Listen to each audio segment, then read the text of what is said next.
అలంకరించిన అతిరథ మహారథులకి, ఆసీనులైన మహానుభావులందరికీ నా హృదయపూర్వకమైన నమస్కారాలు తెలియజేసుకుంటున్నాను.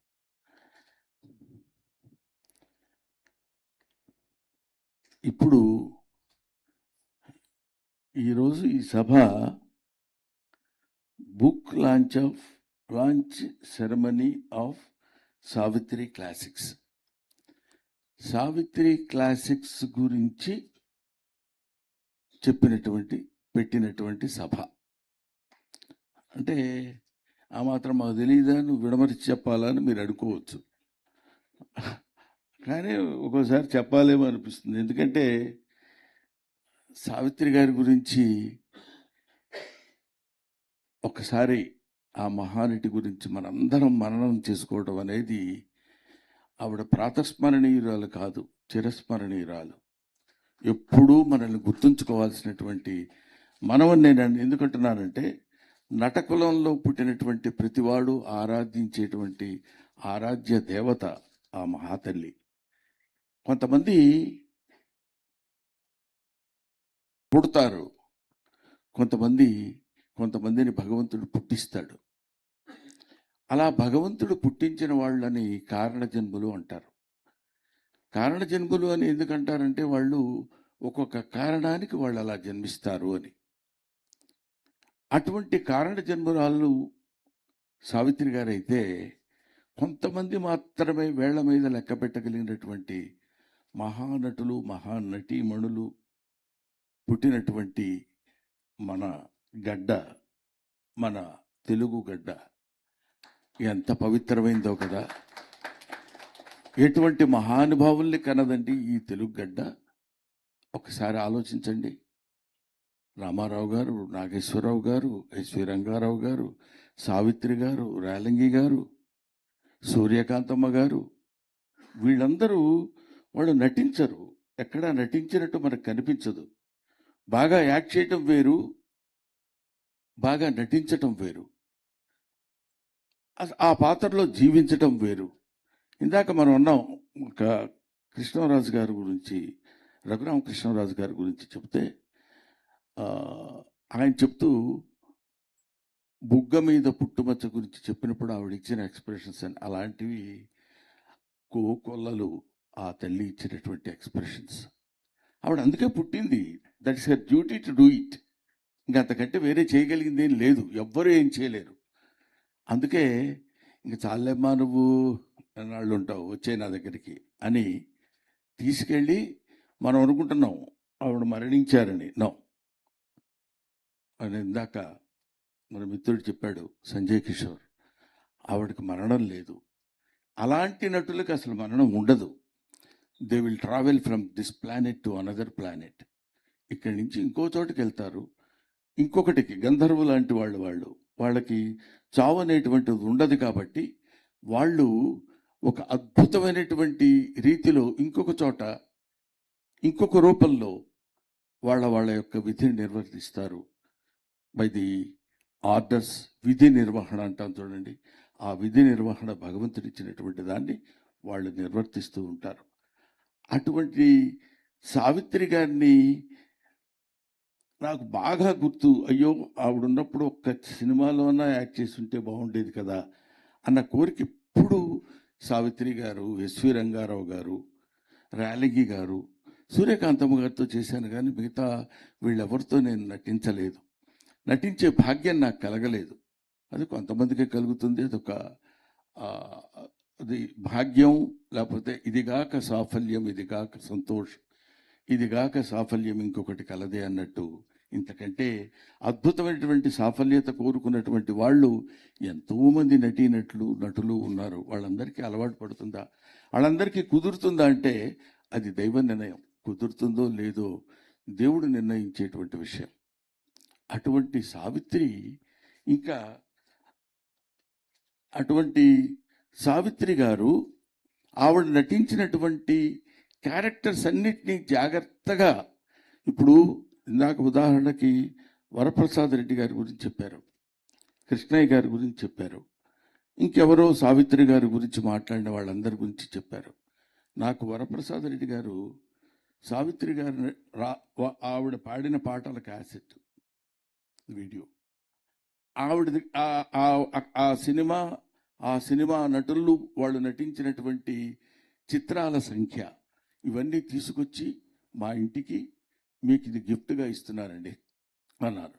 ఇలాగా అలాంటి వాళ్ళు వాళ్ళు ఇక్కడ ఉన్నారు కాబట్టి మనం చెప్పుకుంటున్నాం. అజ్ఞాతంగా కొన్ని లక్షల కోట్ల జీవరాశులు ఇదిగో ఆ సావిత్రమ్మ గురించి స్మరించుకొని వాళ్ళు లేడు, ఆ సావిత్రమ్మ నటన గురించి చెప్పుకొని తెలుగువాడు, తెలుగు జాతి, తెలుగు ఆత్మ ఉండదని నేను మనస్ఫూర్తిగా నమ్ముతున్నాను.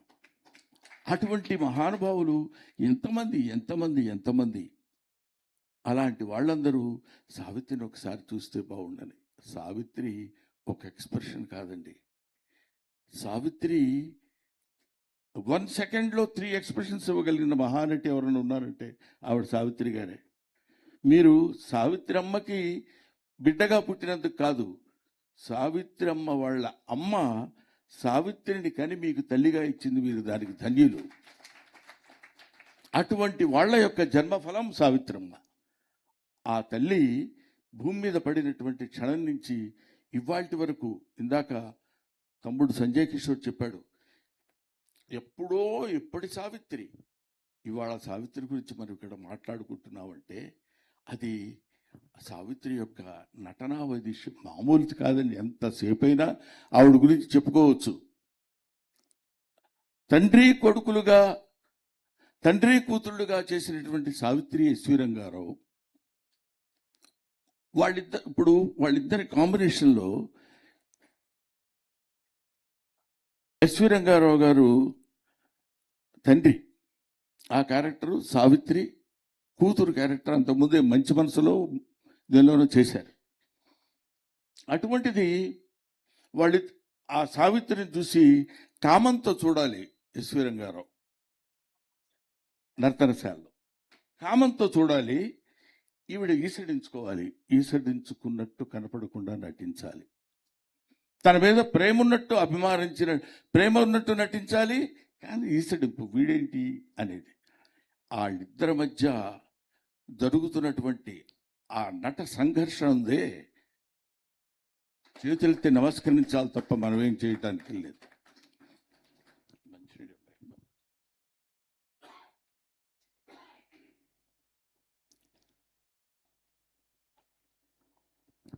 అది సైరేంద్రుడిని పంపించమని చెప్తాడు ఎస్వి రంగారావు. ఈయనంత పర్సనాలిటీ అట్లా నిలబడి ఆ రకమైనటువంటి ఆభరణాలను ధరించి, ఏం మాలిని, కించిత్ సర్వాలంకార భూషితైన నిన్ను చూచిన నా మనసు ఊగి తూగి నీ ముందు మోకరినదా మాలిని, 5 భర్తలకు భార్యన దానవు, 6వవాడిగా నన్ను అంగీకరించలేవా, ఆనందపరచలేవా మాలిని, రా అంటాడు. అన్నప్పుడు equal artist though she's a female ఒక చూపు చూస్తుంది ఎస్వి రంగారావుని, ఇంతటి నీచుడు వెంటరా అని అనలేక, అందులో తప్పకుండా అలాగే వస్తాను అని చెప్పినటువంటి తీరు, ఇలాంటివి కోకొల్లలు. ఆ విశ్వనట మహానటి ముందు విశ్వమంతా వ్యాపించినటువంటి ఒక వట వృక్షం లాంటిది సావిత్రి. మాలాంటి చిరునటులు, చిన్న నటులందరూ ఆ చెట్టు కిందకి వెళ్ళి చిన్న పూలు అవి ఏరుకుని ఓ సజ్జలో తీసుకెళ్ళి సావిత్రమ్మ ముందు పెట్టి కాళ్ళకి దండం పెడితే గాని మన జన్మల చరితార్థము. అది నేను నమ్మినటువంటి సావిత్రమ్మ. ఒకటి కాదు, నాగేశ్వరరావు గారు సావిత్రి గారు నిజంగా మొగుడు పెళ్ళాలనుకునేవాళ్ళం మేము మా చిన్నప్పుడు తెలియక. వాళ్ళిద్దరేమో అలా ఉంటారేమో మాకేం తెలుసు. అసలు మోగ మనసుల సినిమా గురించి చెప్తున్నప్పుడు నేను ఒక్కొక్కళ్ళు చాలాసార్లు చాలా సినిమాలు చూసుండొచ్చేమో, కానీ ఎన్ని సినిమాలు, బాటసారి సినిమాలో నాగేశ్వరరావు గారి నటన. ఆయన ఎప్పుడైనా మీరు అద్భుతంగా దేవదాసులో యాక్ట్ చేశారు కదండి అంటే, దానికంటే నాకు బాటసారి సినిమా ఎక్కువ ఇష్టం అయ్యా అంటాడు. బాటసారిలో అట్లాంటి దేవదాస్ సినిమాలో దేవదాస్కి అప్పుడే లేత తల్లి సావిత్రమ్మ. అంతటి డెప్త్ ఉన్నటువంటి క్యారెక్టర్ని, పైగా ఇక్కడ ఒక అప్పటికే లబ్ధ ప్రతిష్ఠుడైనటువంటి నాగేశ్వరరావు గారితో యాక్ట్ చేయటం. ఇప్పటి వరకు దేవదాస్ గురించి చెప్పుకుంటాం కదా, అంత అద్భుతమైనటువంటి ఒకటి కాదు, ఈ అద్భుతం అద్భుతం అద్భుతం అని ఎన్నని చెప్పమంటారు. అద్భుతాలకే అద్భుతం సావిత్రి, నటనకే అద్భుతం సావిత్రి, నటనే వచ్చి సావిత్రిని మెచ్చుకోవాల్సిన పరిస్థితి. ఇంకా ఎక్కువ చెప్పాలంటే ఆగక మనసులో ఉన్నటువంటి ఆవిడ మీద ఉన్నటువంటి అభిమానం చావక ఉప్పొంగి వస్తున్నటువంటి అభిమానంతో చెప్తున్నారు.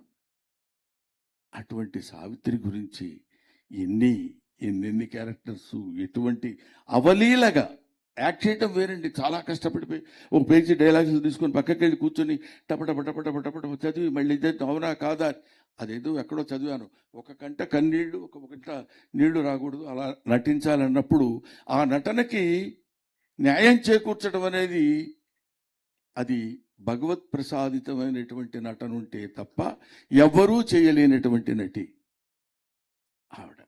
అటువంటి సావిత్రి గారి గురించి, సావిత్రి గారి మీద ఉన్నటువంటి ప్రేమతోటి ఇతను సంజయ్ కిషోర్ అనేటువంటి ఇతను, ఆయన నవ్వుతూ అన్నా, కృష్ణయ్య గారు నువ్వు ఇందుకే పుట్టావురా, నువ్వు ఈ పనులే చెయ్యి అని చెప్పాడేమో. నిజంగా మనకి శ్రీకృష్ణదేవరాయలకి ముందు, శ్రీకృష్ణదేవరాయలకి తర్వాత చాలామంది రాజులు ఉన్నారు. కానీ శ్రీకృష్ణదేవరాయలు బతికున్నాడంటే అష్టదిగ్గజ కవుల వల్ల. అవును కదా, అష్టదిగ్గజ కవులు శ్రీకృష్ణదేవరాయల్ని అలా పైకి తీసుకెళ్లారు. ఇలాంటి కళాజీవులు, కళా తృష్ణ కలిగినటువంటి వాళ్ళు, కళని నిలబెట్టగలిగినటువంటి వాళ్ళు ఉన్నారు కాబట్టి సావిత్రి లాంటి వాళ్ళు కొన్ని వందల సంవత్సరాలుగా ఇవాటి వరకు బతుకున్నారు. అందుకని this nature is very very very great. ప్రకృతి చాలా చాలా గొప్పది. ఎక్కడ ఇది, అందుకే భగవద్గీతలో పరిత్రాణాయ సాధూనాం వినాశాయ దుష్కృతాం ధర్మ సంస్థాపనార్థాయ సంభవామి యుగే యుగే అని. ఒక్కొక్క ధర్మానికి సంస్థాపించడం కోసం భగవంతుడు ఎలా అయితే పుడతాడో, కళని ఉద్ధరించడం కోసం కొంతమందిని అలా ఉద్ధరించడానికి చేస్తాడేమో. లేకపోతే ఎప్పుడో చర్విత చరుణంగా చెప్పుకునేటువంటి వాళ్ళ గురించి మనం మర్చిపోయి ఉండేవాళ్ళం ఎప్పుడు. అలాంటి మరుపు రాకుండా చేసేటువంటి వ్యక్తుల్ని భగవంతుడు సృష్టిస్తాడని చెప్పడానికి. లేకపోతే చాముండేశ్వరి గారి గురించి చెప్పాలంటే, ఆవిడ గురించి వాళ్ళు వీళ్ళు చెప్పడం విన్నాను తప్ప నాకంత పెద్ద తెలియని విషయాన్ని భుజాన్ని వేసుకుని చాలా గొప్ప, అసలు చాలా నేను అనలేను. అందుకే ఇందాక కృష్ణరాజు గారి గురించి చెప్తూ అబ్బో కొంచెం ఎక్కువ అవుతున్నట్టుంది గురుగారు వద్దులేండి అని మా మిత్రుడు ఆయన మురళీకృష్ణ గారు, బ్రహ్మానందం గారు అనగానే ఆయన పాపం ఆయనకున్నటువంటి అభిమానంతో, నేను చూసిన అతి తక్కువ మంది యాంకర్స్లో మురళీకృష్ణ గారు అద్భుతమైనటువంటి పాండిత్యంతో, చక్కటి భాషా సరళితోటి మాట్లాడగలరు, చాలా బాగా చెప్పగలరు. అటువంటి వాళ్ళు మాత్రం చెప్తున్నప్పుడు విన్నాను అంతే. కానీ గోవిందరావు గారి లాంటి మనిషికి చాముండేశ్వరి గారి లాంటి భార్య లభించటం, ఏమిటి చాముండేశ్వరి గారి గొప్పతనం అంటే, ఒక తెలుగు సాహిత్యం చదువుకున్న వాడిగా కొన్ని పద్యాలు గుర్తొస్తుంటే వాటినంటే ఆపేస్తుంటాను అక్కడికి. ఎందుకురా బాబు తెలుగు మాస్టర్ అయిపోతావు నువ్వు, ఎందుకు వచ్చిందని. నుతజల పూరితంబులకు నూతులు నూరిటి కంటే సూనృతవతం ఒక బావి మేలు అంటాడు. ఉప్పు నీళ్లు, అర్థం కాలేదు కదా చెప్తున్నాను అందుకే, ఉప్పు నీళ్లు 100 బావులు ఉండటం కంటే మంచి నీళ్లు ఉన్నటువంటి బావి ఒక్కటైనా చాలు. తను ఇలాంటి బిడ్డని కన్నందుకు సావిత్రమ్మ గర్వపడుతుందని. ఆవిడ నా నాళ్ళు అయిపోయింది అమ్మ, ఓకే చేస్తావా సంజయ్, ఓకే చేసేద్దాం నాన్న అని కాకుండా, తల్లికి తన రుణాన్ని తీర్చుకోవాలనేటువంటి భావన పుత్రులకి కానీ పుత్రికలకి కానీ కలగడం అనేది, అది తల్లి చేసుకున్న అదృష్టం అనుకుంటారు, కాదు పిల్లలు చేసుకున్న అదృష్టం. అది వాళ్ళకి అదృష్టం ఉండబట్టే మీకు ఆ తల్లిని సేవ చేసుకుని, స్మరించుకుని, గుర్తించుకుని, పూజించుకునేటువంటి అవకాశం మీకు కలగటం, అది మీ జన్మ చరితార్థమైందని నేను భావిస్తున్నాను. అటువంటి చాముండేశ్వరి గారు, దానికి నేను ఇందాక చెప్పాను చూడండి, ఆ సావిత్రి గారి గురించి ఇంకా ఇంకా ఇంకా చాలా చెప్తే బాగుండు అనేటువంటి ఆలోచన ఉండి నేనే ఇందాక రఘురామకృష్ణ రాజు గారితో మాట్లాడుతూ ఇప్పుడు మా ఎవరు సంజయ్ కిషోర్ గారు మాట్లాడుతుంటే ఒక మాదిరిగా కుట్టాను అన్నాను. అంటే మనం మాట్లాడుతున్నప్పుడు దాన్ని మనం స్మరించుకునేటప్పుడు మనల్ని మనం ఎడిట్ చేసుకుంటూ మాట్లాడటం అనేది జాగరూకతతో వహించాల్సినటువంటి సందర్భం. కాబట్టి ఇప్పటి వరకు మిమ్మల్ని ఓ బాధుడు బాధి వదిలేస్తున్నందుకు నన్ను మనస్ఫూర్తిగా క్షమించమని. అదిగో ముందు కూర్చున్నారు మా శివపార్వతి, ఒక మహానటి. ఆవిడ రంగస్థలం మీద ఒక ఊపి ఇక్కడికి వచ్చినటువంటి మహానటి శివపార్వతి. కానీ అక్కడ మా శృతి వాళ్ళ మదరు చాలా గొప్ప ఆర్టిస్టు, ఆవిడ రంగస్థల నటి. ఆవిడే మా జయమ్మ పిచ్చి తల్లి అదొకటి. ఇలాంటి వీళ్ళందరూ మంచి మహానుభావులందరినీ ఏడ్చి కూర్చి ఈ గంగిగోగుపాలు సభకి తీసుకొచ్చినందుకు నేను మనస్ఫూర్తిగా మిమ్మల్ని అభినందిస్తూ, మై డియర్ సంజయ్ కిషోర్. అదే నేను అనుకున్నాడు ఇంక అయిపోయింది వెళ్ళిపోతున్నాడు అనుకున్నాడు.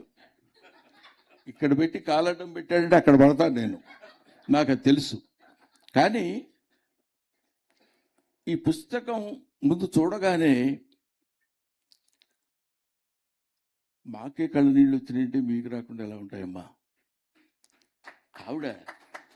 ఆవిడ కళ్ళు, ఆవిడ ముక్కు, ఆ బుక్కు మీద వేస్తున్నటువంటి ముఖ చిత్రం మీద ఆ కనిపించని చిరునవ్వు, ఇంత అద్భుతమైనటువంటి ఆ తల్లిని అలా తీర్చిదిద్దాలనేటువంటి ఆలోచన అతి తక్కువ మందికి, అతి రసస్ఫూర్తులకు మాత్రమే అది అబ్బుతుంది.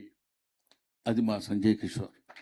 ఏ పని చేసినా సంజయ్ కిషోర్, ఏ పని తలపెట్టినా, ఏ పుస్తకం చేసినా చిత్తశుద్ధి కనిపిస్తుంది. చిత్తశుద్ధి కాదు, త్రికరణ శుద్ధి కనిపిస్తుంది.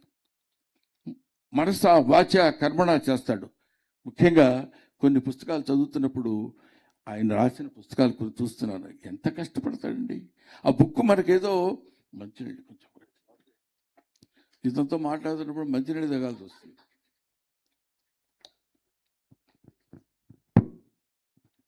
ఒక పుస్తకాన్ని ప్రచురించడం అంటే ఒక ప్రసవ వేదన.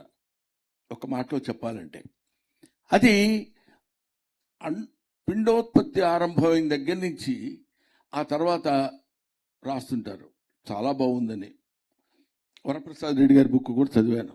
ఆ డీటెయిలింగ్లోకి వెళ్ళి రాయటం అంటే మనకు ఎలా అనిపిస్తుంది అంటే, మధ్యలో ఏంటా ఎన్నాళ్ళు రాస్తావు, బే 1 year అయిందండి తీసుకొని, 2 years అయింది, ఎంతవరకు ఏముండదు కనపడుతుంది, అది కాదండి అంటాడు, ఇది ఎన్నాళ్ళని రాస్తాం అని.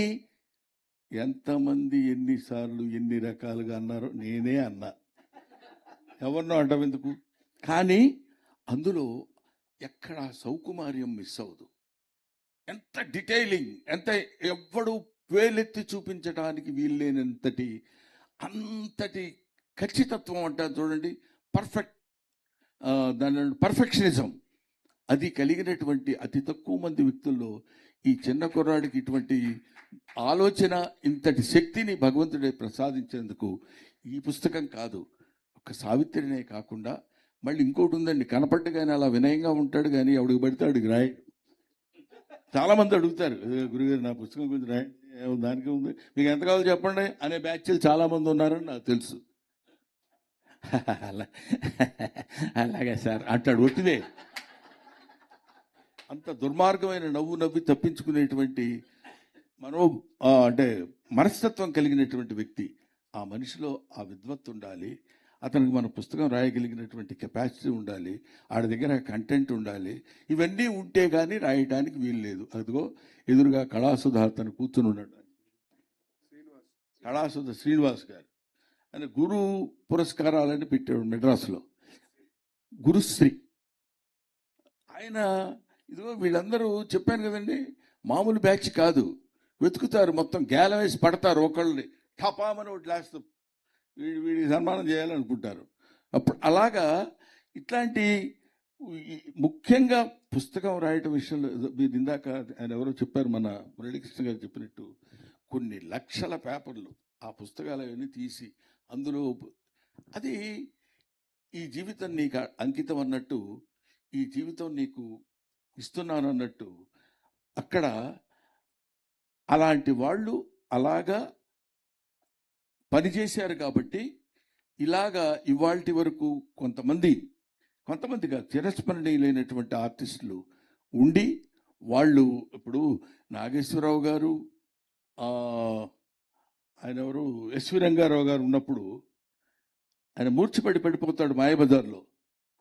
300 సార్లు మాయబజార్ చూసిన వ్యక్తికి చెప్తున్నాను. మూర్చిపడి కింద పడిపోయినప్పుడు ఒక్కసారి లేచి ఎక్కడా రాక్షసాదముడు అనగానే ఎంత దెబ్బ కొట్టినావురా బాలక, ఎంత కవించినను నీ మీద కనికరము కలుగుతున్నదే గాని కసిరేగడం లేదురా బాలక అంటాడు. అన్నప్పుడు అక్కడ ఈక్వల్ రెండు కుదమ సింహాలు పోరాడుతున్నట్టు ఉంటాయి. ఇలాంటి సినిమా సందర్భాలు ఇప్పుడు నీవు లేక వీణ, ఓహో నేను నిన్ను అడిగానా? ఎవడు అడిగాడు నేను ప్రాంప్టింగ్ అని?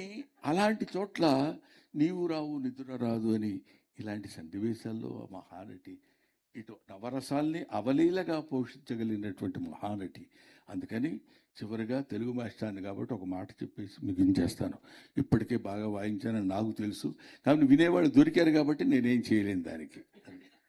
అంబ నవాంబుజోజ్వల కరాంబుజ శారదచంద్ర చంద్రిక ఆడంబర చారుమూర్తి ప్రకట స్ఫుట భూషణ రత్న దీపికా చుంబిత దిగ్విభాగ శృతి సూక్త వివిక్త నిజ ప్రభావ భావాంబర వీధి విస్తృత విహారిణి నన్ను కుపజూడు భారతి అని బంబెన పోతనామాచుడు సరస్వతీదేవి గురించి ప్రార్థిస్తాడు.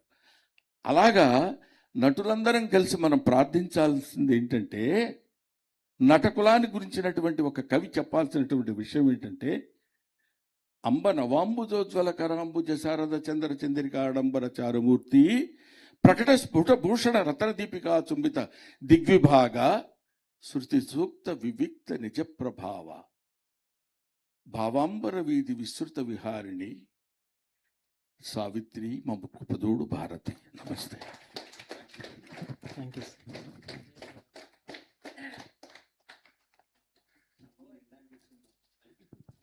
అది డాక్టర్ బ్రహ్మానందం గారంటే.